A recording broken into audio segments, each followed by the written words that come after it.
ดีทุกคนเนาะมื้อนี้นะสามีก็สิมาอันว่าสิมาเฮ็ดเมนูมกอันนั้นเนาะ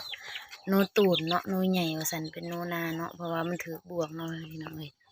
นี่นะสามีก่อนอื่นสามีก็สิมาเผาก่อนเนาะก็ใหญ่เติบว่าซั่นเนาะนี่เนาะใหญ่เนาะ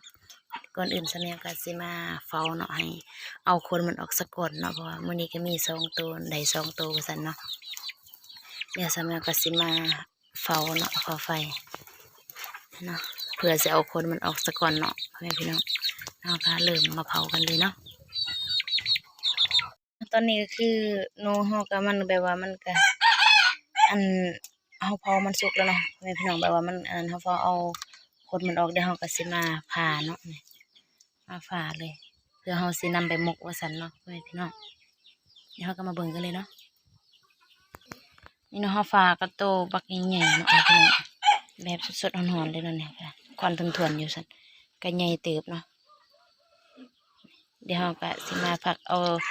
ใส่ออกแล้วก็สิมาผักเนาะ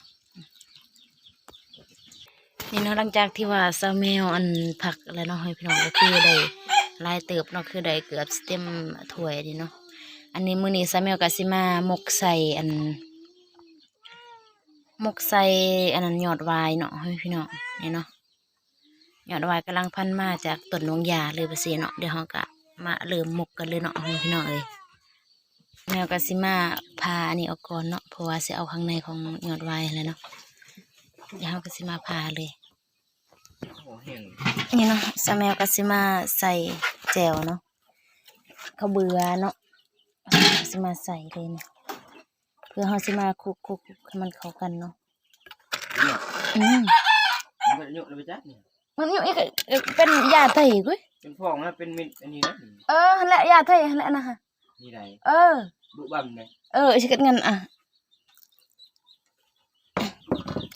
น้องสาแมวก็สิมาคนเข้ากันเนาะเพื่อสินำไปหมกกันซั่นเนาะเพราะว่าสาแมวก็ใส่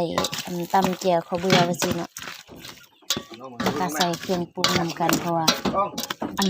นี้เนาะเป็นแบบสีก็คือแบบอันนั้นยอดวายเนาะที่ว่าสาแมวพาไว้เนาะสาแมวก็ได้เฮ็ดให้เบิ่งว่าซั่น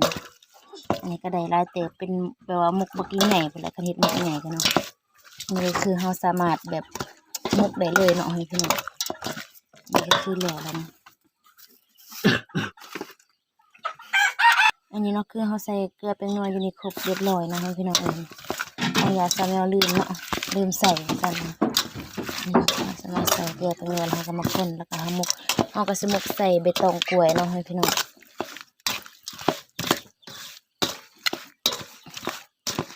อันนี้คือได้แล้วเดี๋ยวเราก็มาเริ่มหมกกันเลยเนาะ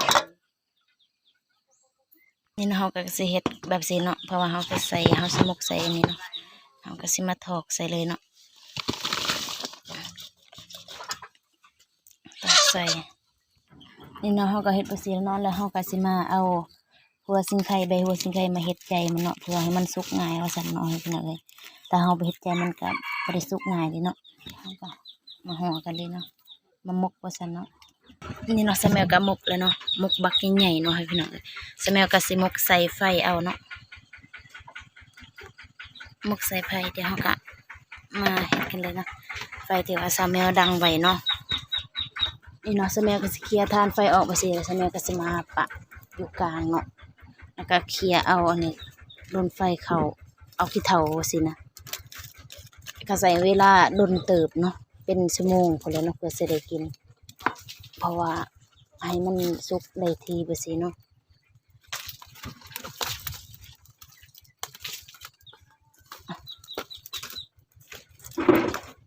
เนาะหมกไปสิหมกใส่ไฟไปสิเนาะมันก็สิเฮ็ดให้แบบหมกอันนี้หอมเนาะหมกโนนี่หอมเนาะต่างจากหมกใส่อันแบบใส่หวดไปสิเนาะให้พี่น้องกินเพราะมันหอมกินไฟแบบไฟใหม่ใบตองนี่เนาะมันก็หอมไปสินะ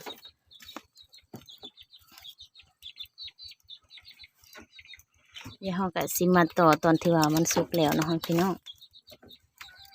นี่เนาะอันนี้ก็ได้เวลา1 โมงแล้วเนาะสาแมวก็สิเอาออกเนาะอุ้ยเอาออก เอาออกใส่ซ้ำก่อนเนาะแล้วเรามาเบิ่งเนาะหน้าตามันสิเป็นแนวใดเนาะให้พี่น้องนี่นะเราก็มาเบิ่ง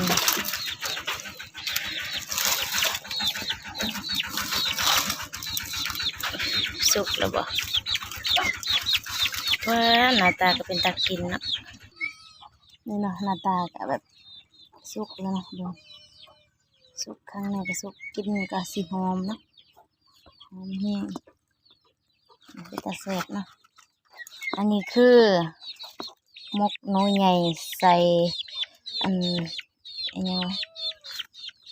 ใส่อีกจังวะใส่หยอดไว้เนาะลืมข้าวหน้าตาก็เป็นตาแซ่บเนาะคลิปของสามีก็จบลงเพียงสำนี้ซะก่อนเนาะฝากแม่พี่น้องกดไลค์กดแชร์แล้วกดติดตามนำเด้อจ้าเพื่อเป็นกำลังใจกับสามีให้คลิปหน้าต่อไปเนาะสบายดี